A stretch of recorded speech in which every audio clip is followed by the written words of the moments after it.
అన్న జై భీమ్ జై భీమ్ జై భీమ్ అంటారు. అన్నివ్వండి, ఏం కాదు, జై భీమ్ అన్నివ్వండి, నో ప్రాబ్లం.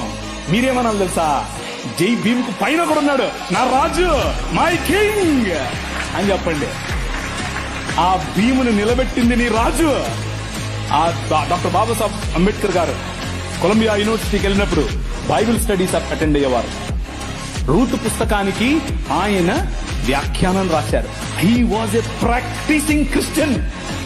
ఆయన ప్రాక్టీసింగ్ క్రిస్టియన్ అండి బాబు.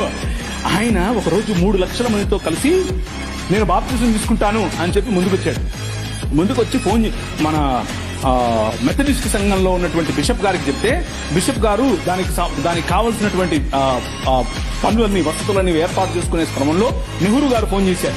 నెహ్రూ గారు ఫోన్ చేసి, ఏంటండి మీరు ఇలా చేస్తున్నారంట, ఇలా చేస్తే మీకు ఈ పొలిటికల్ అపోజిషన్ ఎక్కువైపోతుందని చెప్పాడు. చెప్పైతే మనోళ్ళు మాకొద్దండి, మీరు పొలిటికల్ కన్వర్షన్ అంట మాకొద్దు అని చెప్పి నెహ్రూ గారి ఒత్తిడికి లొంగారు. ఒక పక్క ఇంకొక ఆయనేమో గోచి కట్టుకుని నిరాహార దీక్షకెళ్ళాడు.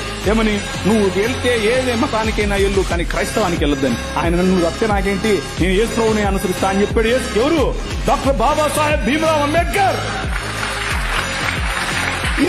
ఇది నేను కొత్తగా చెప్పేది కాదు, ఇది హిస్టరీ. This is history. ఆ జై భీమ్ వాళ్ళకి తెలియదు.